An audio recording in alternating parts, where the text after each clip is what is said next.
Rofandurisen madafo farao roes kero bonrokam fanduro kenemiedine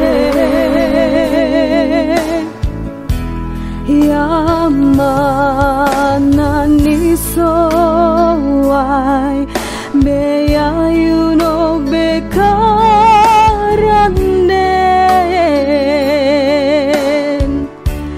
fandun saswarbiena ya furfariari samamra oba mansren masuksen kan kenim slom kakusyan ipium bana bienafa napium kuker saswarjowi biena mansren masuksen kan kanisma garuinane miamba bisane ribe dido befo favoro sasaria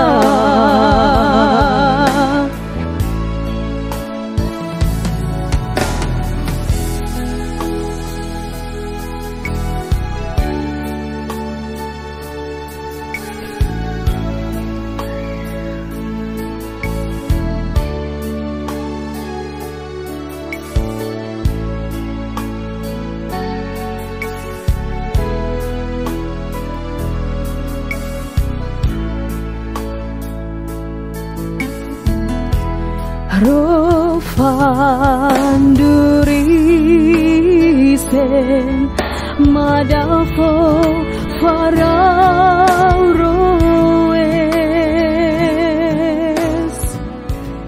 kero Shalom.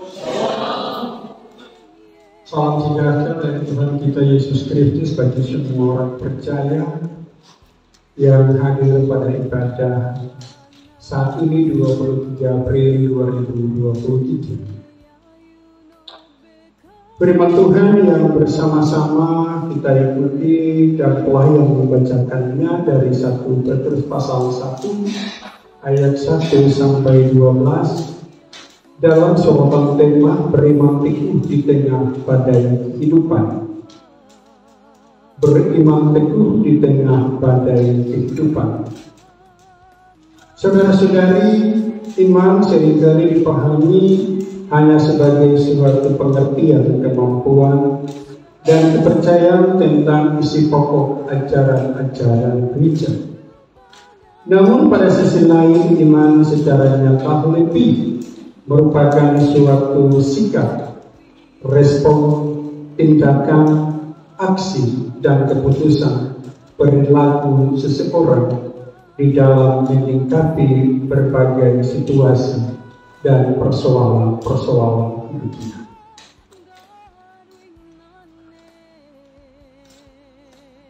Sehingga dapat terjadi seseorang yang memiliki pengetahuan yang cukup lengkap tentang ajaran iman tetapi tidak mampu memperlakukan iman secara nyata dalam kehidupan sehari-hari, atau sebaliknya dapat terjadi seseorang kurang memiliki pengetahuan yang seharusnya tetapi kehidupannya kaya dengan sikap dan tindakan iman yang nyata.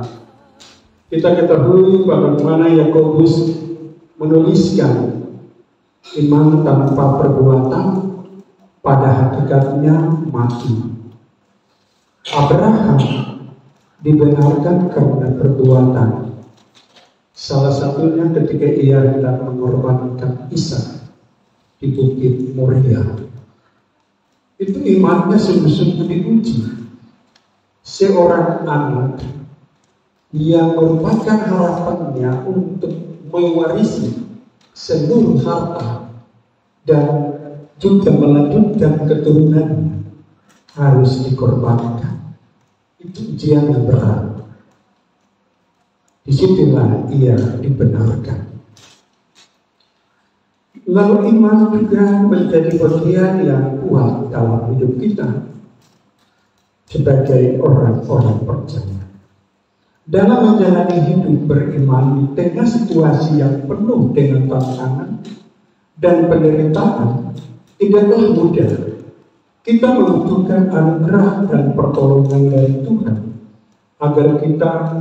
agar Dia memberikan kekuatan sehingga kita dimampukan untuk tetap memperlakukan iman secara nyata ketika menghadapi berbagai persoalan hidup. Kita membutuhkan iman karena sesungguhnya kita sebagai manusia yang berdosa tidak mampu melawan kuasa dosa yang bekerja di dalam diri kita. Khususnya kita membutuhkan kuasa iman ketika kita sedang berada dalam keadaan yang sulit, penuh penderitaan, tragedi, dan berbagai situasi yang berkaitan dengan kelemahan diri. Saudara-saudari, sebagai persekutuan, bagian ini tentunya kepada kita semua, iman itu menjadi dasar dari segala sesuatu yang kita harapkan dan bukti dari segala sesuatu yang tidak kita lihat.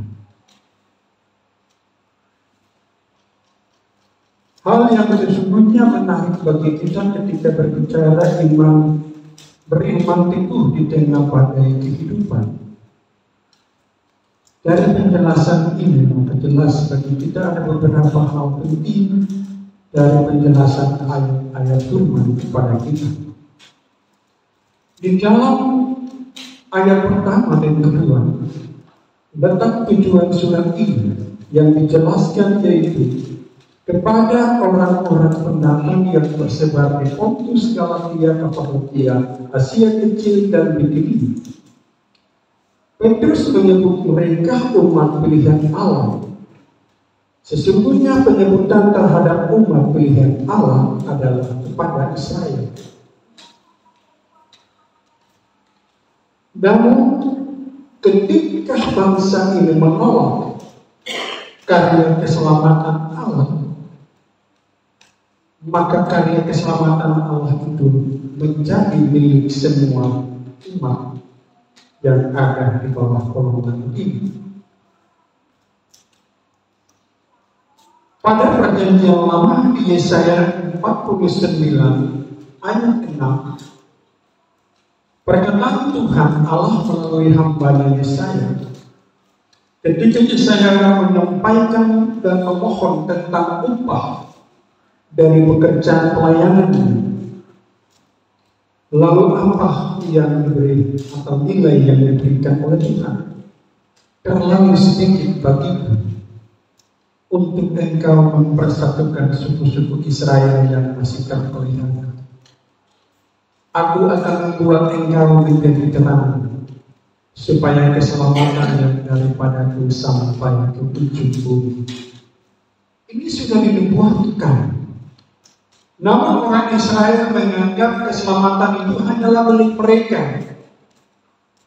Mereka berhak untuk menerima dan menjadi anak-anak Allah. Melalui peristiwa Yesus naik ke surga, amanat agung yang diberikan oleh Yesus dalam Matius pasal 28, khususnya 19 dan 20. Pergilah jadikanlah semua bangsa murid. Ajarlah mereka melakukan segala sesuatu yang telah kuperintahkan kepadamu. Dan ketahuilah aku menyertai kamu senantiasa sampai pada akhir zaman. Lalu dilanjutkan dengan peristiwa pencurahan Roh Kudus pada Kisah Rasul pasal 2. peristiwa Pentakosta. Bagaimana orang-orang percaya, bagaimana pengikut Yesus berbicara dalam berbagai bahasa, supaya Injil ini dimengerti oleh orang lain dengan berbagai bahasa itu. Dan inilah yang disampaikan oleh Rasul Petrus pada ayat pertama dan kedua dengan kalimat yang menjadi penekanan ialah menyebut mereka umat pilihan Allah. Ayat 3 sampai dengan 5 pada bagian ini dimulai dengan suatu pujian bagi Allah, yaitu terpujilah Allah. Bapak Ibu saudara-saudari, bagian ini tentunya menjelaskan, menekankan, dan mengharuskan kita semua sebagai orang percaya. Terkadang nanti ada hal yang baik, hal yang besar, hal yang luar biasa, baru bilang terima kasih Tuhan, ya toh. Tapi jangan nanti sakit, ada duka, Tuhan putra baik, Tuhan putra sayang saya toh. Dalam rumah tangga ada pergumulan, ada persoalan, Tuhan mulai mengeluh. Bagian ini mengajak kita untuk bagaimana tetap bersyukur, tetap terima kasih Tuhan, walaupun air mata ada jatuh, ada menetes, hati ini gundah gulana sekali, sedih sekali, tapi tetap terima kasih Tuhan. Mungkin saudara-saudara yang disingkirkan dari jabatan dalam pekerjaan, saudara-saudara yang tidak menerima hak sebagaimana mestinya, saudara harus bicara terima kasih Tuhan. Semakin Tuhan kita tinggikan, maka persoalan kita akan berkurang. Tapi kalau kita lihat masalah semangat menurun kendor, semangat patah. Amsal bilang hati yang gembira adalah obat, semangat yang patah keringkan tulang. Kalau sudah seperti itu bikin bagaimana? Bacalah firman Tuhan. Nah inilah yang dikatakan di ayat 3 sampai dengan 5. Lalu ketika kita bersungguh percaya dalam menghadapi situasi dan kondisi keadaan seperti ini, maka ada nilai, ada harta, ada bagian yang tidak bisa diambil dan dirampas oleh orang lain yang diberikan Tuhan kepada kita, yang disebut dengan tidak dapat binasa itu. Tidak dapat binasa.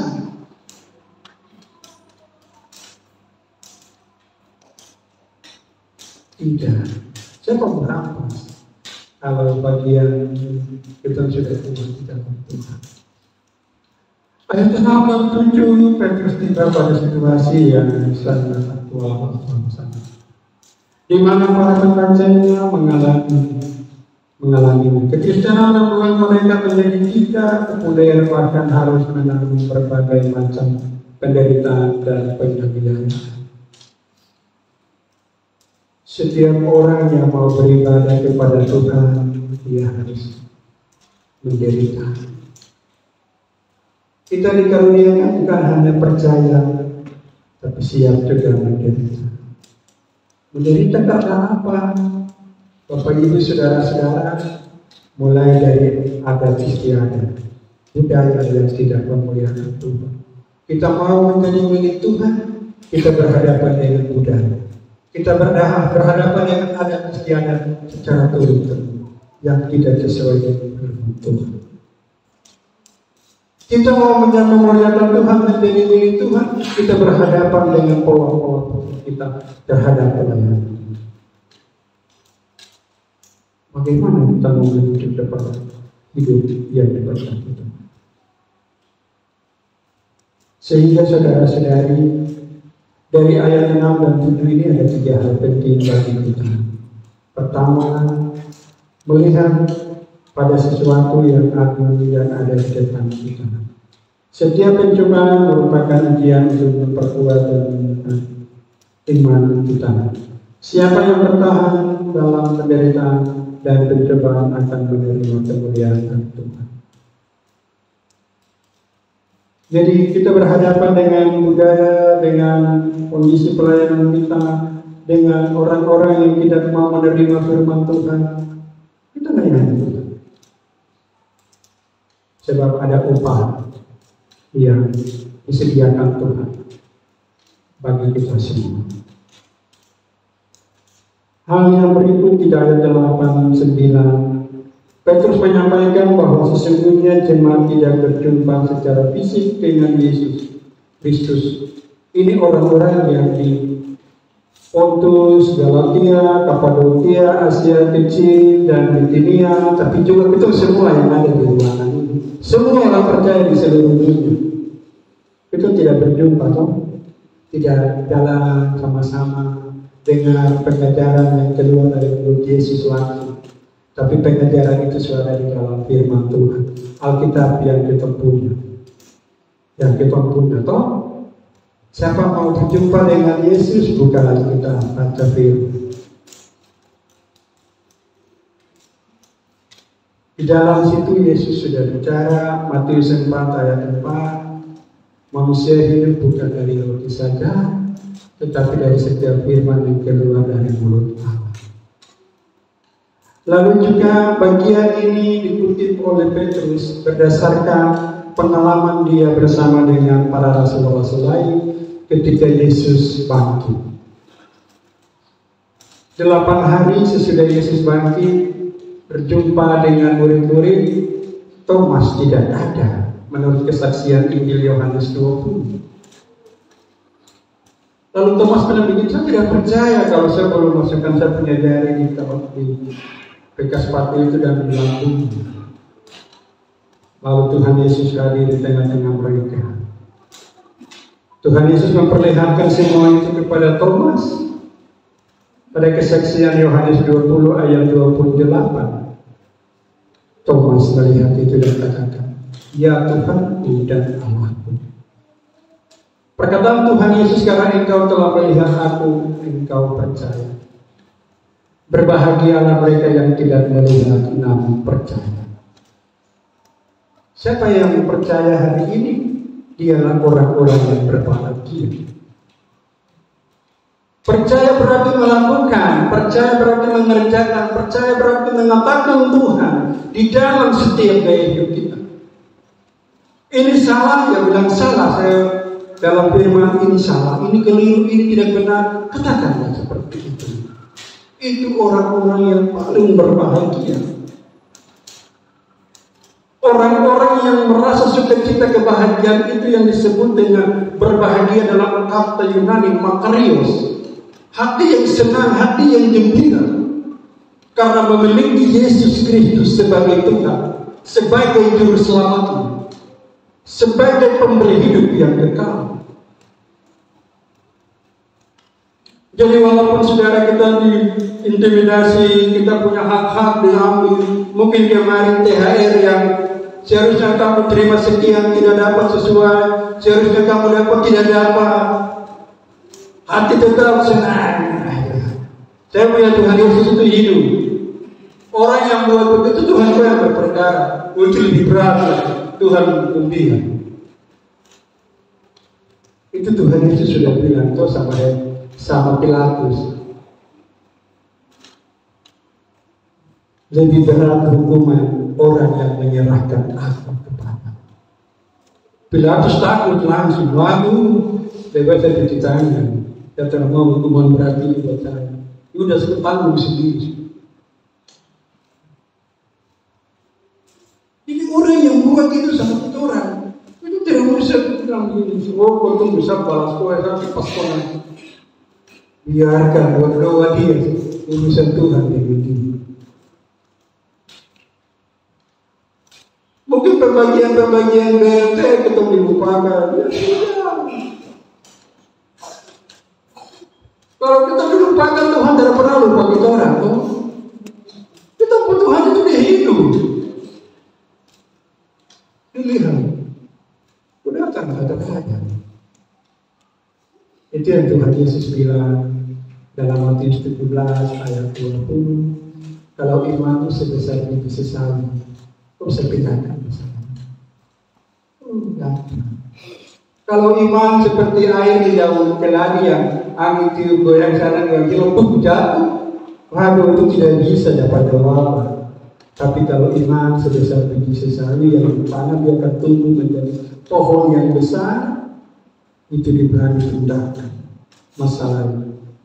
Dia berani untuk masalah yang ada. Ini saudara. Kita tidak melihat Yesus, tapi kita jumpai dia lewat firman. Siapa yang suka baca firman? Dia berjumpa dengan Yesus. Siapa yang tidak suka baca firman? Itu jangan berjumpa dengan Yesus. Siapa yang suka menyanyi memuliakan Tuhan, baik lewat lagu puji-pujian, lagu mazmur, imannya rohani, kidung jemaat, kemenangan iman, dua sahabat lama, pujian dan sabda yang lain, itu dia berjumpa dengan Yesus terus. Tapi yang pemalas menyanyi, yang pemalas baca kita akan jumpa Yesus. Ini orang yang berbahagia. Ayat 8 dan 9 Rasul Petrus menyampaikannya bagi kita. Lalu bagian yang terakhir di ayat 10-12, bagian ini berbicara tentang keajaiban keselamatan yang datang kepada manusia melalui diri Yesus Kristus. Apa yang datang bagi kita? Yesus sudah bilang, akulah jalan dan kebenaran dan hidup. Tidak ada seorang pun datang kepada Bapa kalau tidak melalui aku. Kita dengar di sana sini berbicara tentang jalan menuju surga. Iya, memang semua bisa bikin jalan. Tapi yang pegang pintu, kunci pintu itu siapa? Yang berdiri di pintu gerbang itu siapa? Bukan yang di sana punya. Yang berdiri di pintu gerbang adalah pengguna Yesus. Oh, bukan jalan di sana. Bikin jalan ini, tapi kalau tidak melalui Yesus, oh jangan masuk. Yang punya dia. Bahkan Yesus sendiri sudah berdoa di dalam Yohanes 17 ayat 24. Ya Bapa, aku mau supaya di mana aku berada, mereka ini juga berada bersama-sama dengan aku. Mereka yang telah Engkau berikan, supaya mereka melihat kemuliaan-Mu yang Engkau berikan kepadaku dari semula. Luar biasa. Adakah bentuk apa idola junjungan lain di luar dari kekristenan kita yang berdoa untuk umatnya selamat? Tidak, hanya Yesus Kristus. Ada amin, saudara? Yesus yang menjamin kita. Jadi kalau luar jalan Pak Yesus, Yesus juga akan bagi Tuhan. Junjungan-junjungan di luar sana tidak menjamin masuk surga. Hanya yang kita sembah Allah dalam diri Yesus. Dia yang disediakan. Itu sebabnya dia katakan dalam Matius 25, 21, 23, Engkau telah setia dalam perkara kecil, terimalah tanggung jawab dalam perkara yang besar, masuklah dalam kebahagiaan Tuhan. Haleluya. Luar biasa. Kerja buat Tuhan, kerja buat Tuhan, kerja buat Tuhan, kerja buat Tuhan. Di kantor kah, di tempat usaha kah, di mana saja kerja buat Tuhan, kerja buat Tuhan, Tuhan kasih. Sehingga Bapak Ibu Saudara-saudari, hanya 3 hal saja yang perlu kita perhatikan. Hal yang pertama, iman harus bertumbuh. Iman harus disertai dengan perbuatan. Kita jangan banyak bicara, tapi kita berjalan. Tadi saya kutip Matius 17 ayat 20. Jikalau iman sebesar itu sesali, kok bisa bilang mimpi. Itu dasar yang paling pertama. Hal yang kedua, dalam Yudas pasal 1 ayat 20 dikatakan, saudara-saudaraku yang kekasih, bangunlah dirimu di atas dasar imanmu yang paling suci dan berdoalah di dalam Roh Kudus. Jadi jangan menempel-menempel. Iman kita itu tidak boleh kayak tanaman parasit, kayak meterai, tempel di kertas. Tidak, harus saudara kita sendiri. Harus kita bangun diri sendiri. Seorang olahragawan, dia tidak mungkin akan menampilkan seluruh kemampuannya berdasarkan kekuatan pelatih. Tetapi dia akan menampilkan kekuatan dan kemampuan berdasarkan apa yang ada di dalam diri. Pelatih hanya memberi ini teori, ini prakteknya, ini caranya. Tapi dia sendiri akan menampilkan itu yang dipraktikkan oleh semua orang. Dia juara atau tidak? Itu ada di situ. Jadi kalau itu menempel bilang nanti saya pelatihan, nanti dia masuk ke situ. Asal tidak bisa pelatihan, tidak bisa. Jadi kita demikian harus mengisi hidup kita, melengkapi dan melatih diri kita sekuat mungkin di dalam itu. Supaya apapun kita bisa hadapi. Bangunlah dirimu di atas dasar imanmu yang paling suci dan berdoalah di dalam Roh Kudus. Hal yang ketiga dari tema kita, beriman teguh di tengah badai kehidupan. Saudara-saudari, sebagai anak-anak Tuhan, tidak ada persoalan dan perkara yang besar di dunia ini yang bisa menyalahkan kuasa Tuhan. Tuhan telah berkata, kepadaku telah diberikan kuasa di sorga dan di bumi. Dan setiap orang yang menerima dan percaya kepadanya diberikan kuasa. Yohanes 1 ayat 12. Untuk menjadi anak-anak Allah. Kuasa ada di dalam ketika iman kita bertumbuh dan bersuci. Ketika iman kita diperhadapkan dengan berbagai kehidupan kita pula, maka kuasa itu semakin besar di dalam diri. Ketika kuasa itu ada di dalam diri kita, semua tidak ada yang mustahil. Sebab bagi Allah tidak ada yang mustahil. Lukas 1:37. Perkataan ini mengantar kita dan mengaminkan seluruh firman Tuhan bagi kita di pagi hari ini. Tuhan memberkati kita dengan firman. Amin.